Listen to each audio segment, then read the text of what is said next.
देख रहे हैं मेरी पूरी वेबसाइट आई हुई है। अब हमने अगला इस फेज में क्या करना है, फेविकॉल आपको समझ में नहीं आया था, मैं दोबारा बताता हूँ, ठीक है। इस फेज में हमने क्या करना है, इस फेज में हमने ये करना है कि अब अभी तक एसईओ नहीं शुरू हो रही है, क्योंकि ये फेज जब कंप्लीट होगा ना तो आपकी ग्रिप होनी चाहिए वेबसाइट के ऊपर।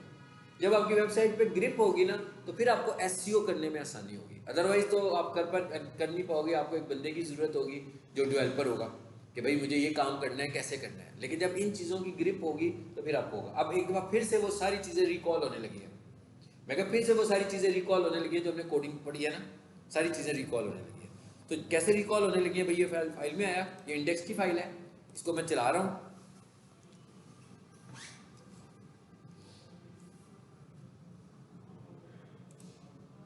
जी, खुल गई वेबसाइट। ये वेबसाइट कहाँ से खुली है, ये लोकल है, मतलब ये कहाँ से खुल रही है। अब आप देख रहे हो कि ये कहाँ से खुल रही है, क्या लिखा हुआ है, फाइल। इसका मतलब क्या हुआ कि ये वेबसाइट मेरे कंप्यूटर से खुल रही है, ये ऑफलाइन है। ये मैं आप सबको आज शेयर करूंगा ताकि आपने कोडिंग की वेबसाइट के ऊपर प्रैक्टिस कैसे करनी है। आपने इस वेबसाइट को अपनी वेबसाइट बना लेना है। इसका क्या मतलब है, इसका ये मतलब ये है कि मैं अभी आपको इससे चेंज करना सिखाने लगा हूँ। तो आप सब ने अपनी अपनी वेबसाइट की आपके पास वर्डप्रेस की वेबसाइट है, लेकिन हर वर्डप्रेस वेबसाइट जो है वर्डप्रेस की नहीं होगी। आपके पास कोडिंग का प्रोजेक्ट भी आ सकता है, ठीक है ना, इसलिए हमें उसे भी अंडरस्टैंड करना है। तो और जब वर्डप्रेस की बारी आएगी ना तो आप देखिएगा जब आप इसको कंप्लीट करेंगे ना तो वो ऑन स्क्रीन एक दिन से कम के लेसन में आपको सारी एसईओ समझ में आ जाएगी, कोडिंग की वजह से। जब हमने कोडिंग अंडरस्टैंड कर ली होगी, जो भी ऑन साइट एसईओ हमने करनी है। बेसिकली हम वेबसाइट में कब आ रहे हैं, जब हमें ऑन साइट एसईओ करनी है। अदरवाइज तो बाकी के काम करने के लिए तुम्हें वेबसाइट ना वर्डप्रेस की वेबसाइट खोलनी है ना कोडिंग की वेबसाइट खोलनी है। जो काम हमने ऑन साइट करना है उसी के लिए हमें वर्डप्रेस को ओपन करना है, चाहे वो कोडिंग की हो तो चाहे वो। और हम इस तरह सीखेंगे कि जब हमारी एसईओ कंप्लीट हो तो वेबसाइट चाहे शॉपिफाई में आए, चाहे वर्डप्रेस में आए, चाहे कोडिंग में आए, आप आपको पता हो कि ये आपको आती है। मैं क्या, आपको पता होना चाहिए कि आपको आती है। समटाइम स्टूडेंट्स को फील हो रहा था कि क्योंकि इसमें नहीं किया तो हम इसमें कर नहीं सकते। तो आपको पता बताऊंगा मैं कि आपको ये आता है, कैसे आता है, इस चीज़ों को हम समझ लेंगे आगे जाकर। अब हमने करना क्या है, इस पूरे इंटरफेस को चेंज करना है और आप सब ने अपना कर लेना है। पहली बात तो जेहन में रखनी है कि वेबसाइट कॉपी नहीं होनी चाहिए, नंबर 1। लेकिन अभी इस जिस सिनेरियो में हम अभी बैठे हुए हैं इसमें आप सब लोग डिज़ाइनर भी नहीं होंगे, ये डिज़ाइनिंग करनी आती है। तो इसका मतलब इतना सारा पार्ट जो है वो वेबसाइट का तो बन ही नहीं पाएगा ना, क्योंकि इसमें डिज़ाइन लगे हुए हैं, ग्राफिक्स है। तो जो लोग ग्राफिक्स कर सकते हैं या तो वो लोग कैनवा यूज़ करें और अपनी मर्जी की जो वेबसाइट बनाना चाह रहे हो। मिसाल के तौर पर कोई बंदा डिजिटल मार्केटिंग की बनाना चाहता है, अपनी डिजिटल मार्केटिंग की बना ले। कोई बंदा इलेक्ट्रॉनिक्स की बनाना चाहता है, इलेक्ट्रॉनिक्स की बना ले। कोई बंदा फ्लावर्स की बनाना चाहता है, वो फ्लावर्स की बना ले। मतलब कोई बंदा गारमेंट्स की बनाना चाहता है, वो गारमेंट्स की। जो भी आपका इंटरेस्ट है आप उसकी वेबसाइट बनाओ और इसको चेंज कर दो, इसको चेंज कर दो, इस सारे को चेंज कर दो। मतलब यहाँ पर क्या होगा, आपका लोगो, यहाँ पर आपकी मर्जी का मेन्यू, यहाँ पर आपकी मर्जी के 2 स्लाइडर्स, यहाँ पर आपकी मर्जी की तस्वीरें और यहाँ पर आपकी मर्जी का कॉन्टैक्ट। तो क्या हुआ, सारी वेबसाइट चेंज हो गई ना। इसके लिए आपको एक दफ़ा घर में बैठकर एफर्ट करनी पड़ेगी जब आप इसको डिज़ाइन करोगे। जब ये डिज़ाइन हो जाएगी, ज़रूरी नहीं है डिज़ाइन का मतलब है कि वो बहुत प्रोफेशनल वाली लुक होनी चाहिए। डिज़ाइन का मतलब ये है कि जब मैं एसईओ शुरू करवाऊंगा तो मैं आपसे कहूँगा हाँ भी टाइटल लगाते हैं, कीवर्ड रिसर्च कर लिया है, अब इसके ऊपर करो। तो आप इसके ऊपर सारा एसईओ का मॉडल इंप्लीमेंट करें, किसके ऊपर, जो आपने अपने हाथ से बनाया होगा। जब आपने अपने हाथ से बनाया होगा तो आपको सारी एसईओ समझ में इजीली आ जाएगी, ठीक है। सो इसे हम कोशिश करते हैं कि एक लेसन में किस हद तक कर पाते हैं। सबसे पहले यहां से बात शुरू करें हम, यहीं से शुरू की थी ना हमने पहले भी बात कि भाई ये क्या है, टाइटल, और साथ में क्या आ रहा है, फेविकॉन। जरा इसका कोड देखो पहले जल्दी से। जी कहाँ जी टाइटल, ये टाइटल लाइन नंबर 12 में ये टाइटल का टैग लगा हुआ, आपने टाइटल के स्पेलिंग गलत लिखे हुए थे, ठीक है ना। अब आप देख लो ना, स्पेल देख लो यहाँ से। तो ये सब कुछ तो हमें वैसे ही रेडीमेड भी मिल जाता है, आपने देख लिया ना, किसी की वेबसाइट से भी सारा कंटेंट मिलने लगा हुआ है। तो सबसे पहले आपने क्या चीज़ करनी है, वेबसाइट का टाइटल अपनी मर्जी का करना है। ये मैंने अभी कोडिंग खोली है, ये एडिट नहीं कर रहा हूँ मैं, ठीक है। यहाँ से मैं सिर्फ कोडिंग को देख सकता हूँ, चेंज नहीं कर सकता हूँ। मैंने चेंज करनी होगी तो मैं इसे एडिट में खोलूंगा। कैसे खोलूंगा, इधर आ जाए वापस, इस पर राइट क्लिक करें और मैं खुद से क्योंकि ये यूज़ करता हूँ इसलिए मैं रिकमेंड करता हूँ कि आप लोग भी ये यूज़ करो। नोटपैड प्लस प्लस, ये इंटरनेट के ऊपर फ्री पड़ा हुआ है, इसे डाउनलोड कर लेंगे तो इंस्टॉल हो जाएगा आपके पास। मैं इस पर आ जाता हूँ। मैं क्या करने जा रहा हूँ, इसका टाइटल चेंज कर रहा हूँ। फॉर एग्जाम्पल भी हमारा टाइटल था best computer college in Lahore, तो मैंने यहाँ पर आकर क्या लिख दिया जी, best computer college in Lahore लिख दिया। टाइटल चेंज हो गया। अब उसके बाद मैंने क्या करना है, फेविकॉन चेंज करना है। अब ये फेविकॉन पड़ा कहाँ हुआ है, ये देखें कहाँ पड़ा हुआ है, इमेजेस के फोल्डर में पड़ा हुआ है। ठीक है, इधर आए जरा। एक और चीज अब आपने समझ लेनी है, वो क्या कि वेबसाइट के जितने भी इमेजेस होंगे सारे के सारे इमेजेस के फोल्डर में है। जितने भी इमेजेस हैं आपको वेबसाइट पे जो कुछ नजर आ रहा है ना, दिख रहा है आपको, जो जो कुछ दिख रहे हैं, ये सारे के सारे इमेजेस कहाँ पड़े हुए हैं, इमेज के फोल्डर में पड़े हुए हैं। इस वक्त हम किसकी बात कर रहे हैं, फेविकॉन की। कहाँ है जी फेविकॉन, देख लो यहाँ पर नजर आ जाएगा आपको, इसे खोलो, आ गया नजर, ये पड़ा हुआ है। अच्छा, इस फाइल का नाम आपने कोशिश करनी है कि फेविकॉन ही रखें, क्योंकि एसईओ ने फेविकॉन को फाइंड करना है, यानी उसने कहना है कि वेयर इज फेविकॉन, तो इसलिए मैं इसका नाम हमेशा क्या रखता हूँ, फेविकॉन। और गूगल रिकमेंड करता है कि इसकी एक्सटेंशन जो है वो पीएनजी रखें, तो जेपीजी रखेंगे तो कब सम किसी ब्राउज़र पे नज़र आएगा, किसी ब्राउज़र पे नज़र नहीं आएगा। सो इसलिए हम इसकी एक्सटेंशन क्या रखते हैं, पीएनजी, यानी पीएनजी फॉर्मेट से हम इसे बनाते हैं। तो आप देखो ये किस फॉर्मेट से बना हुआ है, पीएनजी से ही बना हुआ है, ऊपर माउस रखने से लिखा हुआ आ रहा है ना। लेकिन ये तो इसका है ना, मैं अब इसको चेंज करना चाह रहा हूँ और अपने वाला लगाना चाह रहा हूँ, कोई और लगाना चाहता हूँ यहाँ पर फेविकॉन। फाइल फेविकॉन के नाम से फोल्डर नहीं, इमेजेस का फोल्डर है ना ये। यहाँ पर सिर्फ मुझे अपना इमेज अपना लेकर आना है। मिसाल के तौर पर मैं एसईओ कर रहा हूँ किसी की वेबसाइट की, अब उसका फेविकॉन नहीं है, सपोज करते हैं उसने लगाया ही नहीं फेविकॉन, लेकिन उसका लोगो तो लगा हुआ है ना, तो मैं लोगो की फाइल की कॉपी लूंगा और उसका नाम क्या रख दूंगा, फेविकॉन, सिंपल। इसका साइज देखा आपने, आइकॉन की शक्ल में साइज में बता ही नहीं रहा, नहीं बता रहा ना, साइज पता कैसे लगता है उसे, साइज उसे पता लगता है कोडिंग से। देखिए जरा फेविकॉन का कोड क्या है, क्या कोड है, आपका बड़ा इमेज होगा तो उसको भी वो आइकॉन बना देगा, आपको साइज बताने की जरूरत ही नहीं है। यहां पर हम एक एट्रीब्यूट देते हैं ना, शॉर्टकट आइकॉन, तो ऑटोमेटिकली क्या हो जाता है, आइकॉन की शक्ल में आ जाता है। तो यहां पर आकर आपने क्या कर दिया जी, relation equals to shortcut icon, और यहां पर आकर क्या कह दिया, इमेजेस में इमेज पड़ा हुआ है, लेकिन अभी प्रैक्टिस करने के लिए मैं कोई और इमेज लाता हूं।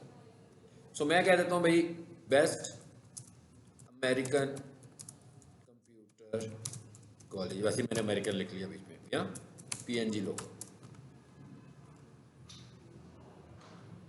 इमेजेस पर आओ, ये ले लें। अब मुझे चाहिए पीएनजी, तो अगर नहीं होगा तो मुझे थोड़ी सी मेहनत करनी पड़ेगी, जरूरी नहीं होता कि मैं पीएनजी लिखूं तो वो पीएनजी ही दिखा दे मुझे। वैसे तो अगर आपको ग्राफिक्स में थोड़ा सा हो तो हम इमेज को कन्वर्ट भी कर सकते हैं, हमारे पास ऑनलाइन कन्वर्टर भी है। ये आ गया पीएनजी। अब मैं क्या करने जा रहा हूँ, इमेज मुझे मिल गया, देखें एसईओ का इमेज वाला ऑप्टिमाइजेशन फैक्टर सारा अप्लाई हुआ है ना, नाम कैसे लिखा हुआ है, स्पेसेस नहीं यूज की हुई और कीवर्ड को यूज किया हुआ है, क्या लिखा हुआ है, cropped the best computer college in Faisalabad, आ गया ना बीच में। अच्छा, अब हम कहाँ लेने जा रहे थे, फेविकॉन कहाँ है, ये यही है, इसको चूज करें और इसको, पता नहीं वही वाला फोल्डर है कि कोई और फोल्डर तो नहीं है, मुझे लग रहा है कोई और है, किसी और जगह पे पड़ा हुआ है, आपके फोल्डर में आ जाता हूँ मैं।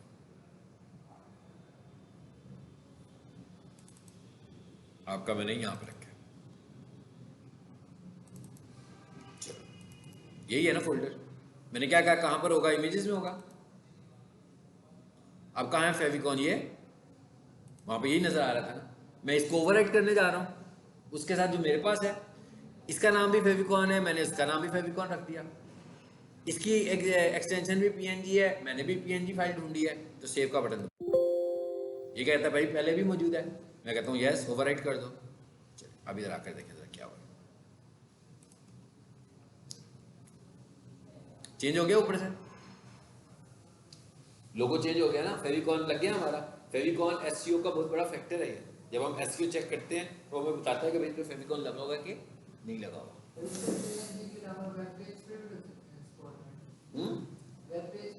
वेब पी, अच्छा इसको वेब पी नहीं करें, पढ़ा था ना हमने वेब पी पिछली क्लास में।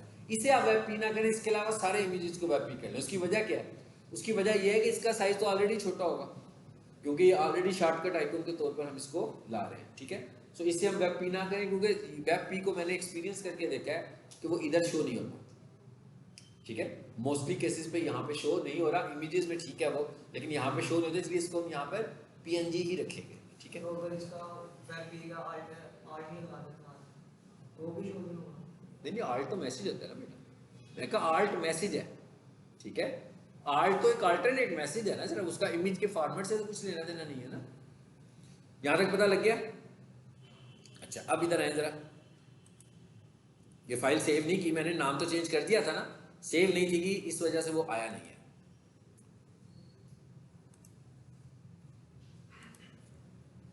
देखिए जरा, आ गया बेस्ट कंप्यूटर कॉलेज दिस और this.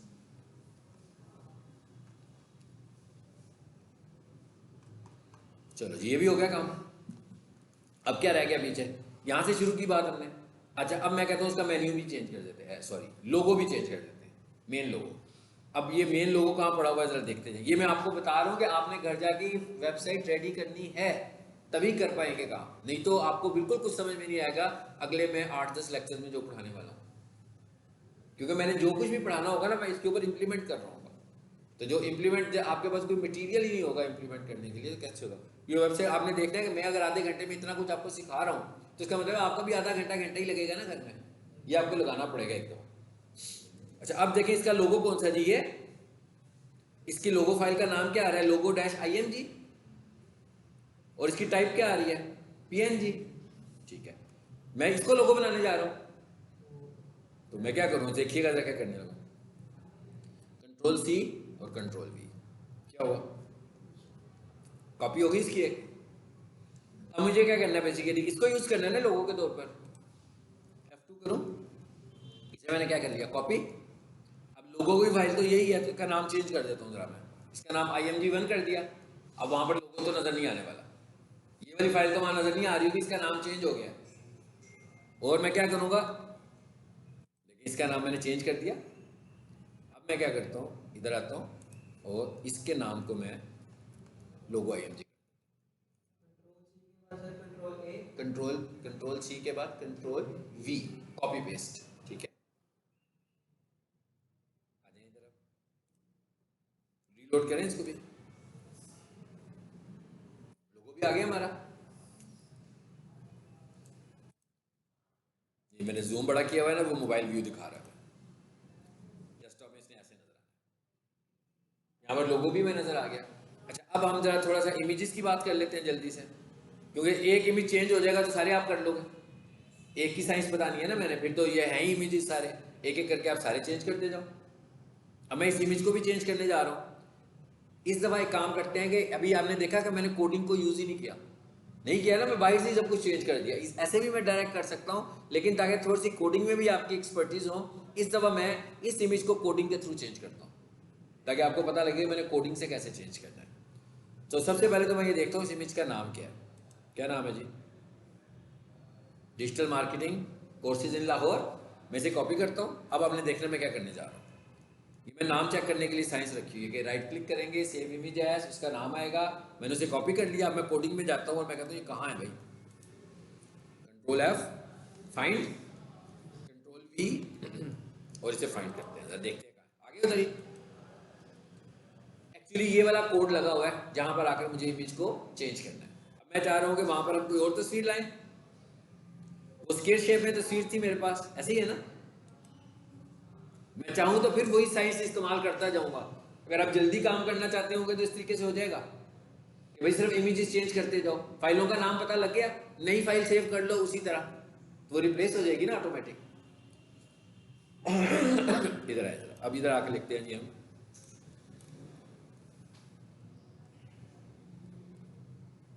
Computer class square images. चलो जी, इसमें ये चल सकता है, मैं कहा ये चल सकता है, ये चल सकता है, ये चल सकता है, ये ठीक रहेगा। हाँ, जोन सा भी आपने यहाँ से लेना है ना वो वाला ले लेते हैं।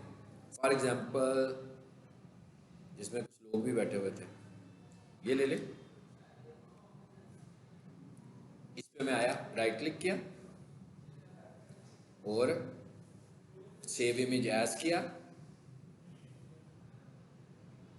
अब इसको भी मैं कहा इमेजेस के फोल्डर में सेव कर रहा हूँ, इमेजेस में ही हूँ ना इस वक्त ऑलरेडी।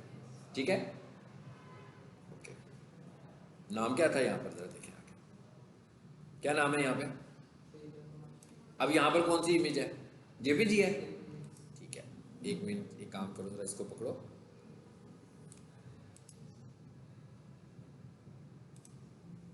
और इधर आओ,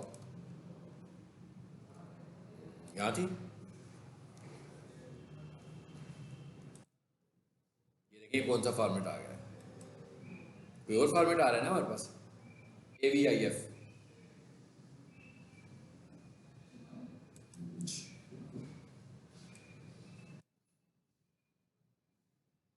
देखते हैं जी ये क्या है, हमने नहीं इसको यूज करना। मैं चाहूँ तो ये तो बहुत सिंपल सा है ना, वहां पर जाकर AVIF ही कर दूंगा तो इमेज यूज हो जाएगा हमारा। लेकिन हम ये करते हैं ऑनलाइन, आगे ऑनलाइन AVIF टू JPG। मैं क्या करता हूँ, क्योंकि मैं JPG यूज कर रहा था तो मैंने कहा भाई मैं JPG यूज करता हूँ। यही है AVIF टू JPG कन्वर्टर, इसको नीचे वाले को यूज कर लेते हैं। चूज फाइल, जैसे हमने कल PNG टू WebP किया था। अच्छा, अब इधर आए हम, और ये मैंने कहाँ रखी है जी, वहीं पर चले जाते हैं।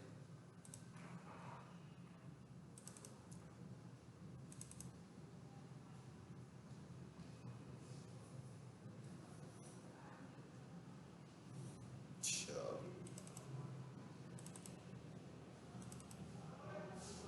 कहाँ है सीर, कौन सी थी यार, पहचान लेना।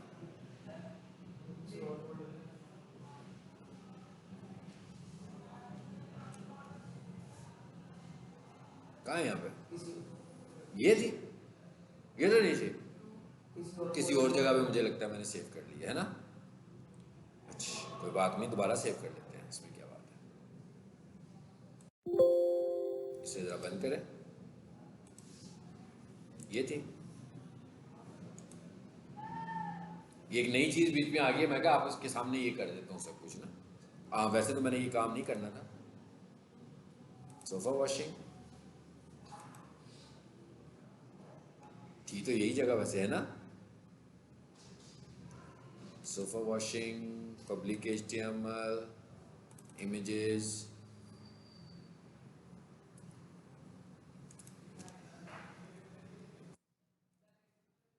यही है, बड़ी हुई है वहां पे गई है।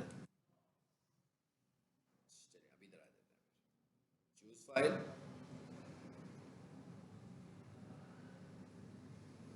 देखिए जी नाम क्या रखा था हमने,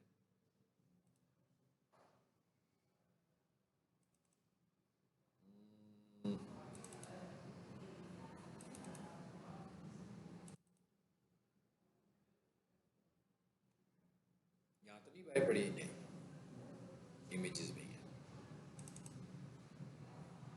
ये है, मुझे लग रहा है जिसकी शक्ल नजर नहीं आ रही ना हमें, यही है ना।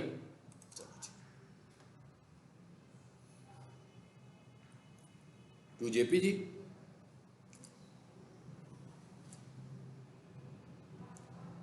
कन्वर्ट करें,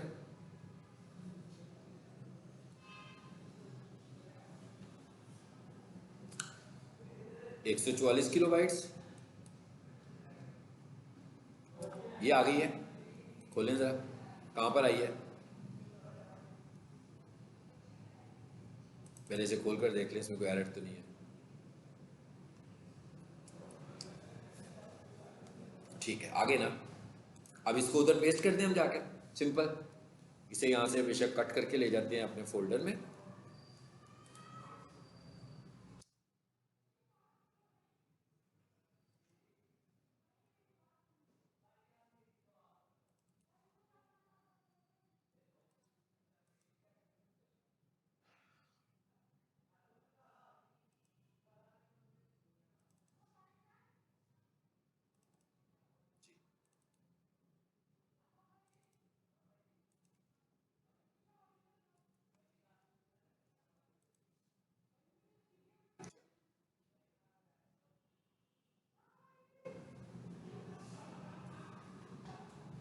अभी भी इसने वही बनाई है, नहीं ये आ गई ऐसी, इसे डिलीट करें, आ गई है। अब मुझे लग रहा है उधर भी हमें कोई एफर्ट करने की जरूरत नहीं पड़ेगी कोडिंग में, क्या ख्याल है, पड़ेगी कि नहीं पड़ेगी?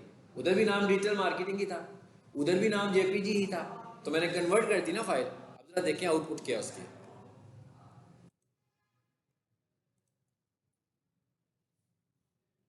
ठीक हो गया, यानी हम इमेजेस को चेंज करना शुरू हो गए।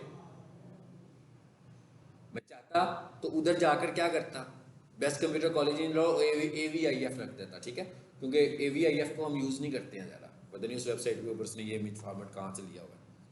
ठीक है, चलो ये भी आ गई हमारे पास साइट। अगर मैं चाहूँ तो इसकी हाइट थोड़ी सी बड़ी करना चाहूँ तो विड्थ हाइट की ऑप्शन है ना मेरे पास, मैं उसको भी बड़ा कर सकता हूँ। अब क्या ख्याल है, आप सारे इमेजेस आप चेंज कर सकते हैं। मिसाल के तौर पर ये तस्वीर चेंज करनी है, देखिए कहाँ पड़ी हुई है, देखें जरा ये तस्वीर यहाँ तो नहीं है, इमेजेस के फोल्डर में हो ना, यहाँ नहीं है ना, बीजी इमेजेस में आओ, ये यहाँ पर अपनी नई तस्वीर लाकर पेस्ट करोगे तो क्या होगा, वहाँ पर ऑटोमेटिक चेंज हो जाएगी। अभी हम सिर्फ तस्वीरें चेंज कर रहे हैं, बाद में हमने इमेज की कोडिंग भी देखनी है जाकर। जो आपने मुझे एक वेबसाइट भेजी है ना, उसकी जब मैंने देखी है तो उसके ऊपर उसकी SEO अच्छी हुई है कंपटीटर की, लेकिन उसकी इमेज SEO नहीं है। मैंने कहा उनकी इमेज SEO मिसिंग है, इमेज SEO मिसिंग है, ठीक है, कंपटीटर्स की। कीवर्ड्स पे भी कोई खास नहीं है, हालांकि उसकी SEO अच्छी है, मगर कीवर्ड रिसर्च पे काम नहीं है। है नहीं, कोई कीवर्ड्स नहीं है ना, कोई कीवर्ड्स है नहीं, बने नहीं हुए, कीवर्ड्स बनाने पड़ेंगे, उसके ऊपर अच्छी खासी मेहनत है। मैंने कहा उनकी ब्रांड के कीवर्ड्स डिफाइन करने पड़ेंगे मैं खुद से। अच्छा चले आगे चलते हैं, क्लियर हो गया जी सब कुछ यहाँ तक। अच्छा अब यहाँ पर इसका मतलब क्या हुआ कि इस पूरी वेबसाइट में लोगो, फेविकॉन, टाइटल और इमेजेस, क्या ख्याल है, इतने % काम तो आप कर ही सकते हो घर जाके अपनी वेबसाइट। आज मैं भी आपको वेबसाइट का प्रोजेक्ट देता हूँ, भेजा हुआ कि नहीं भेजा हुआ, अभी नहीं भेजा हुआ, ओके। आपका ग्रुप कौन सा है, 7 ये, चलो अच्छा मैंने पहले नहीं भेजा ना, ओके यही अभी भेज देता हूँ, अभी के अभी भेज देते हैं ताकि ये ख़त्म हो जाए टेंशन। जो अभी मैंने आपके ग्रुप में कॉपी किया है वही फोल्डर आपको भी भेज देता हूँ।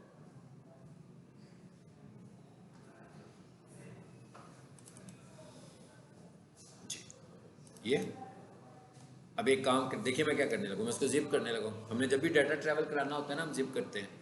मैंने आपसे 7-zip कहा था ना शायद पिछली क्लास में, किया आप लोगों ने इंस्टॉल अपने पास, ठीक है। अब मैं कह रहा हूँ 7-zip में गया हूँ, माउस रखा है 7-zip में आ गया हूँ खुद ही। ये क्या लिखा हुआ है, add to public HTML zip. Hosting में भी जिप चलती है, होस्टिंग में भी जिप चलती है, दूसरे एक्सट्रैक्टर्स नहीं चलते, कंप्रेसर्स नहीं चलते, इसलिए हमें यहाँ WinZip यूज़ करना चाहिए या 7-zip। WinZip पेड है, 7-zip फ्री है, ये इंटरनेट से वैसे ही इंस्टॉल हो जाता है। वो उसके लिए हमें क्रैक्स व्रैक ढूंढने पड़ते हैं WinZip के लिए, ठीक है। सो ये फ्री वेयर है, ये आ गया ये वाला, ये मैं आपको भेज रहा हूँ। अब आपको जब ये आएगा ये समझ लें आपने क्या करना है इसका। चलो ये एक ही ग्रुप है सबका ना,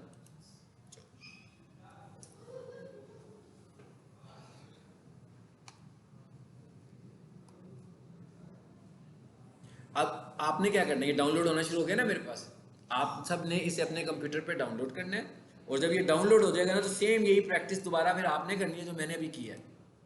जब ये डाउनलोड होगा, जिस जगह पर भी आपके पास डाउनलोड होकर आएगा तो ऐसे ही आएगा, जिप की शक्ल में आएगा। सो कई स्टूडेंट्स होते हैं वो जिप के ऊपर काम करना शुरू कर देते हैं, वो ठीक नहीं है।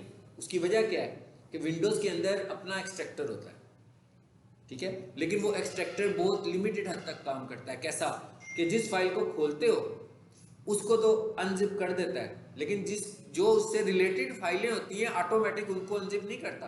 तो इसका मतलब क्या हुआ कि अगर आप इसको यहाँ से ही चलाओगे तो आपकी इंडेक्स की फाइल तो चल पड़ेगी, लेकिन उसके इमेजेस नहीं आएंगे नजर आपको। तो आपको क्या करना है, सबसे पहला काम क्या करना होगा, इस पर राइट क्लिक करना है, फिर आपने जिप में जाना है।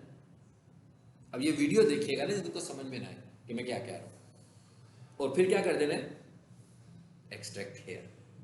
फिर ऐसा फोल्डर आपके सामने आएगा ऐसा। दोनों में फर्क पता लग रहा है ना आपको, क्या है शक्ल देखें दोनों की, तरह मैंने बड़ा कर दिया, आपको पता लग गया। वो जिप सी बनी हुई है एक, कहता है ये जिप फोल्डर है और ये अनजिप है। सो आप जब डाउनलोड करोगे ना व्हाट्सएप से, ये आएगा। फिर आपने क्या करना है, इस पर राइट क्लिक करना है, फिर क्या करना है, 7 जिप पे जाना है, फिर क्या करना है, एक्सट्रैक्ट हेयर। और उससे पहले आपने इसको, जरूरी नहीं कि डाउनलोड्स में आ रहा है तो आप इसे डाउनलोड में रख के काम करो, बिल्कुल डाउनलोड में रख के काम नहीं करना। अपनी किसी दूसरी ड्राइव में ले जाओ, डी ड्राइव में ले जाओ, ई ड्राइव में कॉपी करो जाके कहीं फोल्डर बनाकर, उसमें फोल्डर का नाम रखो प्रोजेक्ट, उसमें इस फाइल को पेस्ट करो, उसके बाद राइट क्लिक करके एक्सट्रैक्ट हेयर कर दो, ताकि आप सब कुछ वहीं से कर रहे हो। आपने कभी भी जिप को खोल के फाइल नहीं रन करनी।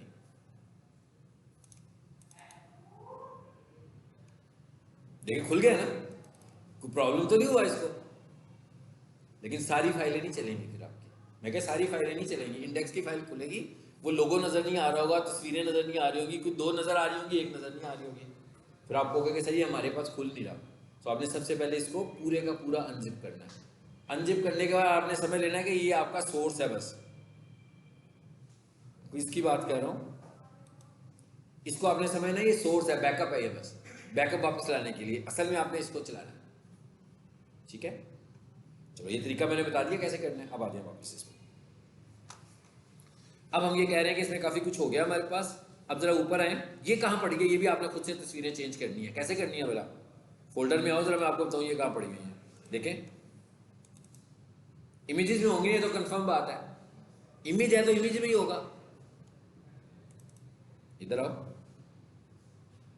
स्लाइडर्स आगे नजर, इसका कोई रोल नहीं है, इसे डिलीट कर देता हूँ मैं। यही 2 चल रहे हैं, यही तो है ना। देखें उधर जो आ रहे थे आपके पास, एक ये आ रहा था, एक ये स्टिल इमेजेस हैं। वहां पर बेशक ये एनिमेट भी हो रहे होंगे, मगर ये हैं स्टिल इमेजेस। जावा स्क्रिप्टिंग से ही एनिमेट हो रहे हैं, जिसका हमें कुछ लेना देना नहीं है। स्क्रिप्टिंग में जाकर एसईओ से रिलेटेड कोई टास्क नहीं है, बल्कि मैंने डेवलपर को मना भी करना है कि भाई स्क्रिप्टिंग पे हाथ होला। आपकी स्क्रिप्टिंग जितनी ज़्यादा होगी आपकी वेबसाइट उतनी स्लो होगी। मैं आगे जाके बताऊंगा आपको कि डेवलपर को हम क्या एडवाइस करते हैं कि स्क्रिप्ट को कहाँ पर होना चाहिए और कहाँ पर नहीं होना चाहिए। किस जगह पर वो स्क्रिप्ट यूज़ करे तो वेबसाइट की हेल्थ पे असर नहीं पड़ेगा, और किस जगह पर उसने स्क्रिप्ट यूज़ किया हुआ है तो जिससे आपकी वेबसाइट स्लो हो रही है, जो कि एसईओ पर अफेक्ट कर रही है। सो इसका मतलब क्या हुआ, ये तस्वीरें 2 चेंज करोगे अपनी मर्जी की कर लोगे, और इन्हीं साइज में करना। ये स्लाइडर को चेंज करने के लिए ना इन साइजेस को आपने मेंटेन करना है।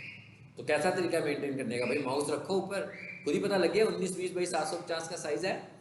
इस साइज के 2 इमेजेस आप बना लो जिन्हें आपने अपना स्लाइडर बनाना है बस, और उनको रिप्लेस कर दो इसके साथ, तो रिप्लेस हो जाएंगे।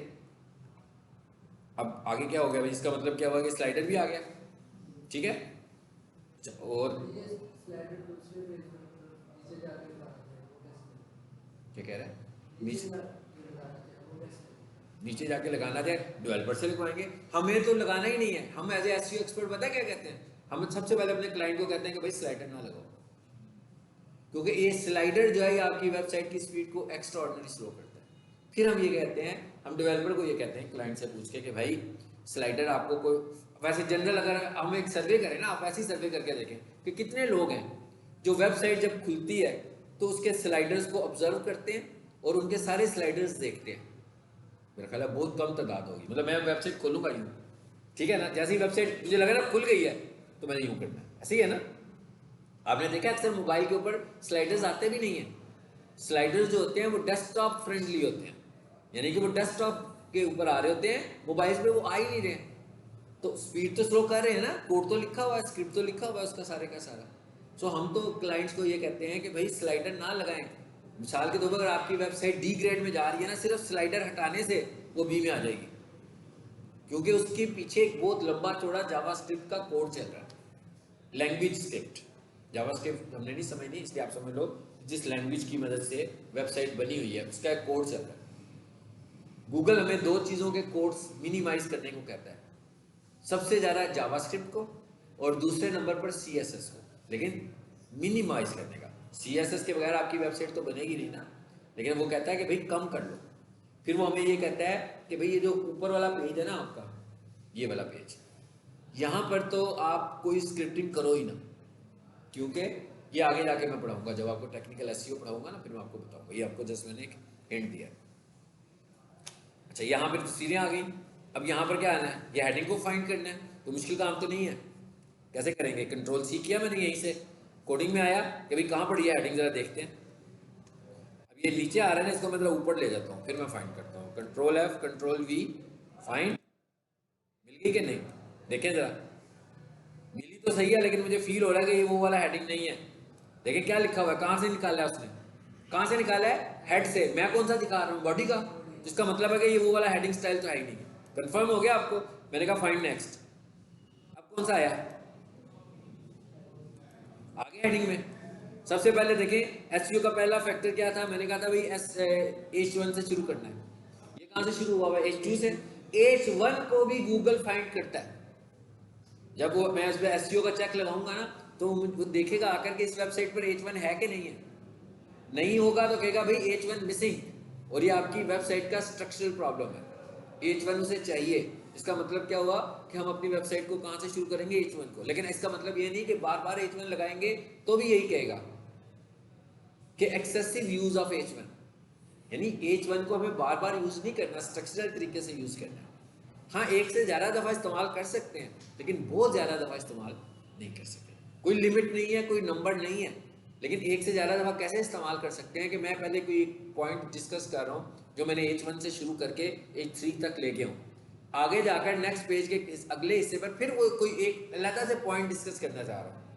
तो इसका मतलब क्या हुआ, फिर स्ट्रक्चर कैसे डिज़ाइन करूँगा, H1 से करूँगा ना, कि भाई ये मेन है, ये आगे से सब है। सो एक से ज़्यादा दफ़ा तो कर सकता हूँ, लेकिन अगर फॉर एग्जांपल मेरी वेबसाइट के ऊपर यूँ पॉइंट्स बने हुए आ रहे हैं और सब हेडिंग्स हैं, तो मैं सभी को H1 कर दूँ, तो फिर गूगल माइंड करेगा, वो कहेगा नहीं ऐसे नहीं करना, आप सारे H1 नहीं हो सकते आपके। कहता मुझे तो स्ट्रक्चर समझ में ही नहीं आ रहा आपकी वेबसाइट का, कि मतलब H1 तो है, आगे से इसका सब कंटेंट कौन सा है वो तो मुझे समझ ही नहीं आ रहा। आप हर मेन कंटेंट शुरू करते हो और फिर एक और मेन कंटेंट शुरू कर देते हो। तो कहता है आपका एक मेन कंटेंट होगा और एक उसका सब कंटेंट होगा, वो उसको हेडिंग से आइडेंटिफाई कर रहा है। तो इसका मतलब ये भी ठीक हो गया। ये लिखा हुआ ना साकाई हॉस्पिटल, यहां पर मैं क्या कर दूं, H1 भी करता हूं,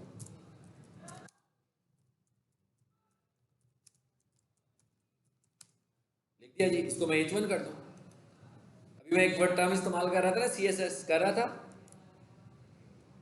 हाँ?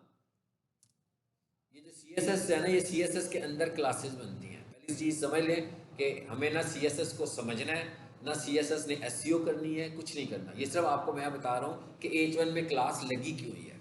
आप उसका फॉर्मेट देख रहे थे ना, इस आकाई का H2 वाला फॉर्मेट नहीं था, डिफरेंट डिज़ाइन आ रहा था। वो बेसिकली डिफरेंट डिज़ाइन इस क्लास की वजह से है। और ये क्लास क्या होती है, क्लासेस बनती हैं CSS के अंदर, और ये CSS की क्लास है जो किस लिए बनाई हुई है, फॉर्मेटिंग करने के लिए। आप समझ लो कि HTML बेसिक फॉर्मेटिंग है और CSS जो है उसको बोलते हैं कैस्केड स्टाइल शीट्स, ये एडवांस फॉर्मेटिंग है। लेकिन इस फॉर्मेटिंग का SEO से कुछ लेना देना नहीं है। HTML है ही SEO में, सारी SEO HTML के ऊपर है, लेकिन स्टाइल शीट के ऊपर हम कोई SEO नहीं करते। स्टाइल शीट सिर्फ और सिर्फ आपका वेब का डिज़ाइन है। फॉर एग्जांपल अगर मैं यहाँ से क्लास इक्वल टू टाइटल निकाल दूंगा तो पीछे एक सिंपल सा हेडिंग स्टाइल बच जाएगा। इसका मतलब क्या होगा कि ये उसको डिज़ाइन कर रहा है, सिर्फ डिज़ाइन करने के लिए यूज़ कर रहे हैं। इसको एंड भी वहाँ पे कर दूँ H1 से,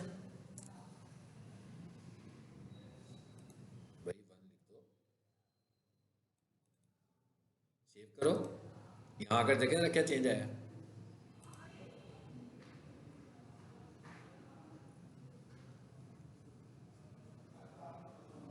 चेंज हुआ है, हेडिंग स्टाइल हमने चेंज कर दिया, टेक्स्ट भी चेंज कर दिया। अब अगला हिस्सा क्या आ रहा है, पैराग्राफ का, ये वाला। इसको थोड़ा सा मैं फोन बड़ा करूं, वो हमने इसको ग्रे किया हुआ है तो इसमें फील नहीं हो रहा कि बोल्ड कुछ हुआ हुआ है कि नहीं हुआ हुआ। हाँ, एनीवेज मैं यहाँ से फाइंड कर देता हूँ आपको, बोल्ड हुआ हुआ है। ये पैराग्राफ आ गया, देखें जरा। Is highly equipped with facilities this. अब बेसिकली मुझे क्या करना है, यहाँ पर अपना पहले तो कंटेंट चेंज करना है, कंप्यूटर कॉलेज का कंटेंट लेकर आना है, और उसके बाद यहाँ पर मुझे क्या इस्तेमाल करना है। अब ये पैराग्राफ है ना, अब पैराग्राफ में कीवर्ड को फोकस करना है। पहले मैंने क्या किया है, पहले मैंने कहा, पहले गूगल ने मुझे कहा कि भाई एक तो इधर H1 लगाओ, दूसरी बात यह है कि यहाँ पर अपना कीवर्ड लाओ।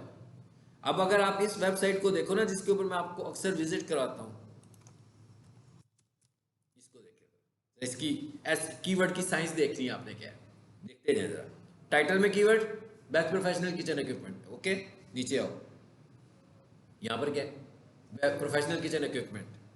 पैराग्राफ में देखें प्रोफेशनल किचन इक्विपमेंट, और इसकी जो तस्वीरें आ रही होगी लेफ्ट राइट पर, उस इमेज का नाम भी प्रोफेशनल किचन इक्विपमेंट होगा। सो एक्चुअली क्या किया हुआ, मैंने इतना ज़्यादा टारगेट किया अपने प्राइमरी कीवर्ड को, तो ये रैंक कर रही है। इसी वजह से अगर आप देखो ना, तो जब हम इस पर आते हैं, यहाँ आए हम, तो यहाँ आकर लिखें, हालांकि ये वेबसाइट मैंने किस में बनवाई हुई है, सब डोमेन में बनवाई हुई है, लेकिन उसके बावजूद ये वेबसाइट रैंक करती है। लेकिन पहले नंबर पर आइए, मैंने वेबसाइट का नाम तो नहीं लिखा, मैंने प्रोफेशनल किचन इक्विपमेंट उसका मेन कीवर्ड लिखा हुआ, तो उसकी वजह से ये वेबसाइट पहले नंबर पर आ रही है। हालांकि ये सब डोमेन में है, जो इसकी मेन डोमेन है ना, वो भी पहले नंबर पर नहीं है। दूसरे नंबर पर कौन सी आ रही है, कंप्यूटेटर की आ रही है, और तीसरे नंबर पर इसकी डोमेन वाली आ रही है, किसी और पेज से आ रही है वो भी। चलिए अब आ जाए वापस। ये मैंने टैब भी चेंज किया था कि आपको फील हो गया, ये लगा टैब में खोल रहा हूँ इसको। अब इधर आ जाए जी वापस, जरा कोड लगा लें इसको, सपोज करते हैं थोड़ी देर के लिए, सपोज करते हैं is highly equipped with I facilities. Suppose कर लूं भाई ये मेरा कीवर्ड था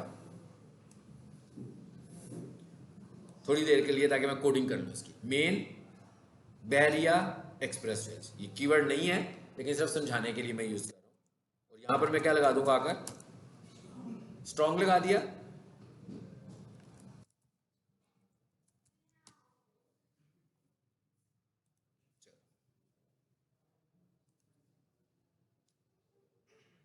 ठीक है। देखिए जरा, चेंज हो गया मेन बहरिया एक्सप्रेसवे। अब अगर ये चीज याद रखनी है, ये स्ट्रक्चरल चेंजेस हैं। देखा जाए तो हेडिंग भी बोल्ड थी, है ना, तो हम कह सकते हैं कि भाई वो जो H6 है वो तो सबसे छोटी हेडिंग है, तो पैराग्राफ में हम उसको यूज कर लें, तो ये इलीगल हो जाएगा, क्योंकि वो हेडिंग है एक्चुअली। मैंने यही कहा था आपको, गूगल को ये फॉर्मेटिंग नहीं लग रही, गूगल के नज़दीक ये एक स्ट्रक्चरल डाटा है, और स्ट्रक्चर क्या है कि हेडिंग सब हेडिंग।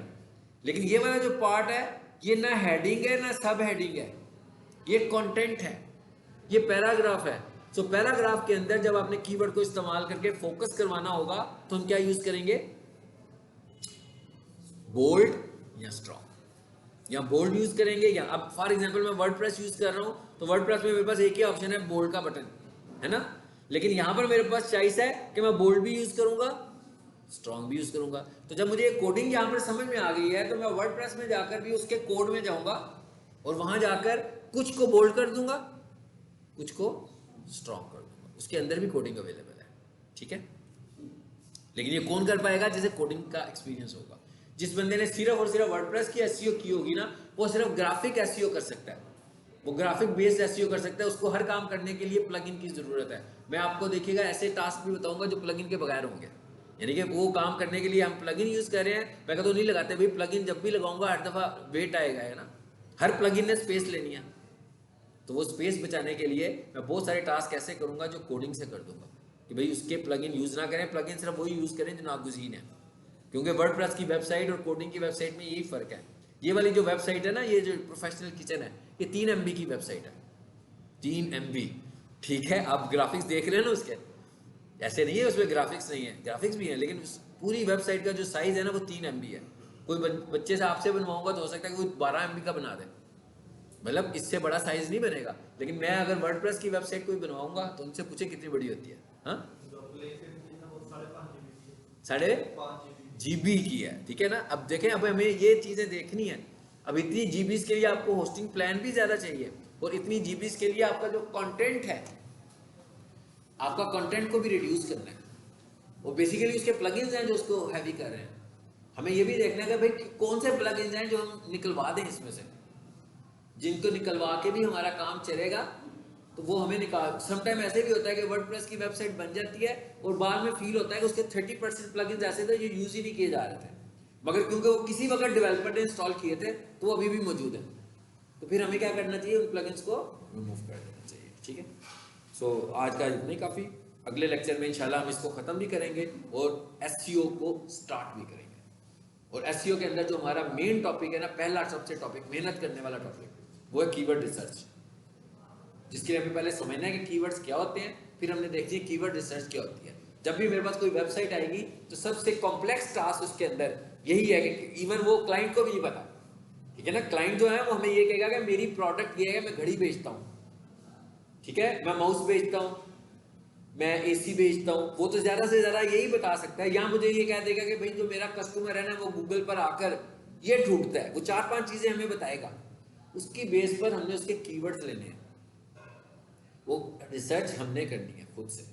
लेकिन वो बहुत सारे कीवर्ड्स भी नहीं हो सकते। मिसाल एक प्रोडक्ट है तो कम से कम हम 4-5 कीवर्ड्स पे लेकर जाएंगे। अब जितने कीवर्ड्स लेकर जाएंगे, फिर मैं अगर वो बहुत सारे मुझे ना 20 कीवर्ड्स, तो मैं उसके 20 टैब्स भी बनाऊंगा फिर, क्योंकि एक पेज के ऊपर तो 20 कीवर्ड टारगेट नहीं हो सकते, ठीक है। एक पेज के ऊपर 2-3 कीवर्ड्स ही हम टारगेट कर सकते हैं। 2-3 कीवर्ड्स को भी टारगेट होने में टाइम लगेगा, एक कीवर्ड जल्दी टारगेट होगा। सो इंशाल्लाह ये यहाँ से हम अपनी बात को नेक्स्ट क्लास से शुरू करते हैं।